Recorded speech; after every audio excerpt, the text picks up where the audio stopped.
Good day, everyone. This is Shaina B. Makasilig, a fourth-year BEd student at Norsusiaton campus, and welcome back to our new insightful video. Today, I am going to share something really important for us future teachers about instructional cycle, so stay with me as we explore how this works along with some principles and strategies that will make our future classroom exciting and meaningful. So here is our learning objectives. So before we start, let us first understand the instructional cycle means. So the instructional cycle is a process that helps teachers plan, conduct, and check their teaching. In simple words, it is a way for teachers to make sure that what they teach, the activities they give, and the assessment they use are all connected to what students are expected to learn. It is not simply about the teacher giving information to the students, but the teacher first thinks about what the students should learn, then chooses activities that can help them learn it. And finally, the teacher checks if they really achieve the expected learning of the students. So, this is connected to outcome-based teaching learning or OBTL, which focuses on the learning outcomes that students should achieve after instruction. So these are the guiding principles in the selection and use of teaching methods. First is learning is an active process. This means that the students learn better when they are actually involved in the lesson. They should not only sit and listen to the teacher, but also they should participate in their own learning and ask questions so that they think critically during the discussion or the class. For an example, instead of the teacher talking about plants for the whole lesson, students can observe a real plant, identifying its parts, answers questions, or work with their classmates or with their peers. So that the students learn better when they participate, ask questions, practice, and do engaging or interactive activities. So the second one is the more senses that are involved, the more and the better learning. So, students can learn better when different senses are used during learning. So it is more effective when different senses are being used during the discussions, such as seeing pictures, hearing explanations, and doing hands-on activities. For an example, if the lesson is about plants, the teacher can show a real plant, explain its parts, and allow students to touch or observe it. So in this way, students are not only hearing information, but they are also seeing and experiencing it. So the third one is a non-threatening atmosphere enhances learning. So we simply put it that students learn better when they feel safe, comfortable, and respected inside the classroom. For an example, if a student gives a wrong answers, the teacher should not embarrass or make fun of that student. Instead, teacher can correct the answer in a kind way and encourage the student to try again. When the students are comfortable, they become more willing to participate and ask questions, and they are motivated to answer the questions without thinking the mistake they're going to make. The fourth is emotions has the power to increase retention and learning. This means that the students are more likely to remember a lesson when they are emotionally interested or involved in the activity. For an example, if a teacher connects a lesson to something students' personal experience, they may become more interested in the topic. When the students enjoy the lesson or feel connected to it, they are more likely to remember what they learned and being engaged in that activity. So the fifth guiding principle is good teaching goes beyond recall of information. This means that teaching should not only focus on memorizing, retaining information. Students should also be able to think, understand, and use what they have learned. For an example, instead of only asking students to memorize the part of plants, the teacher can ask them to explain the function of each part and share their insights or ideas about the plant. So the goal in this principle is not simply, do you remember the answer? But it should be, can you understand and use what you've learned The sixth guiding principle, learning is meaningful when it is connected to students' everyday life. So students understand lessons more easily when they can connect them to things they experience at home, in school, or in their community. For an example, when teaching healthy food choices, the teacher can use foods that students commonly see or eat at home. So by that, this makes the lessons more familiar and easier to understand of the students. Seventh guiding principle is an integrated teaching approach is for more effective than teaching isolated bits of information. So this means it is related ideas and subjects that can be connected instead of teaching them separately all the time. For them to help understand more the bigger picture and how different lessons work together.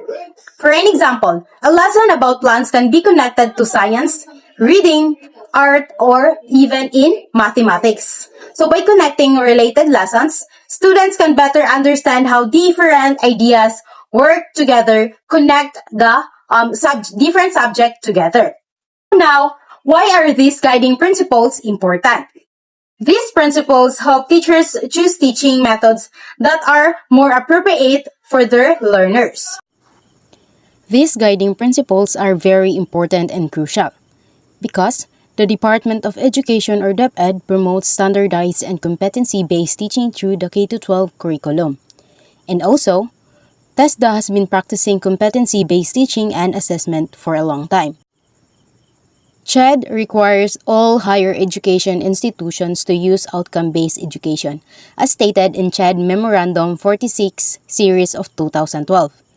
In simple terms, the focus is not only on what the teacher teaches, but also on what students are able to learn and do after the lesson.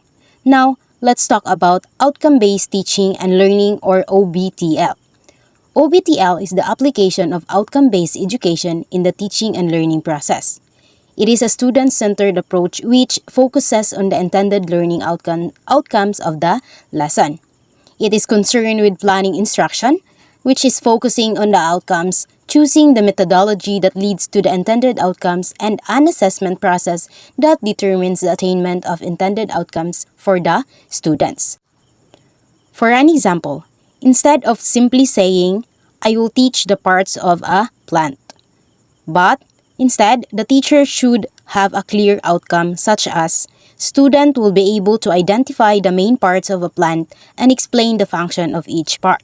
So these are the intended learning outcome or ILO, teaching learning activities or TLA, and assessment task or ATS. Let's discuss them one by one. First is the intended learning outcomes or ILO. So the ILO describes what students are expected to know, understand, or be able to do after the lesson. So ILO focuses on the result of the learning of the students. For an example, the topic is all about plants. So at the end of the lesson, students will be able to identify the main parts of a plant and explain their functions. So the ELO answers the questions, what should students learn or be able to do after the lesson? Second is TLA or teaching learning activities.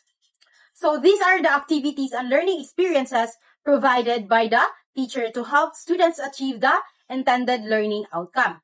So the students actively participate in these activities.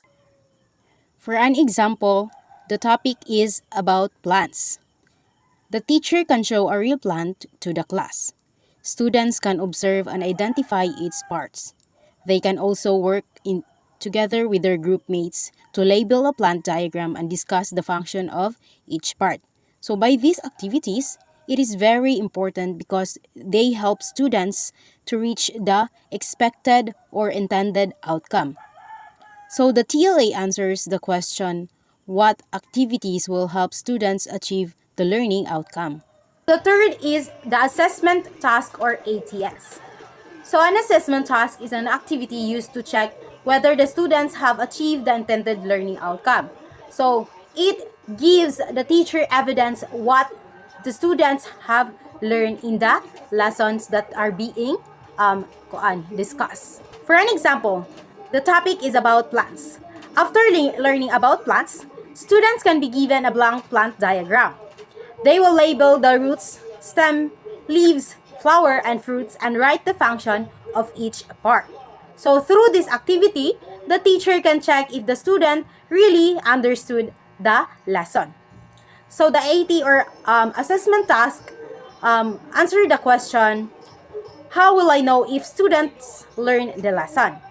Aside from the three elements of OBTL or outcome-based teaching and learning, this presentation also discusses different types of questions that teachers can ask.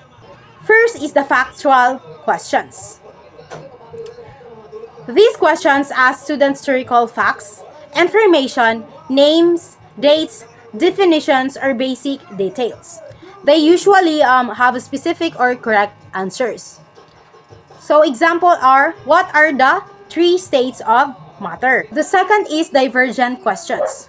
So these allow students to give different answers, ideas, opinions, or possible solutions. So these kinds of questions encourages students to think creatively and explain their thoughts, ideas, or their insights.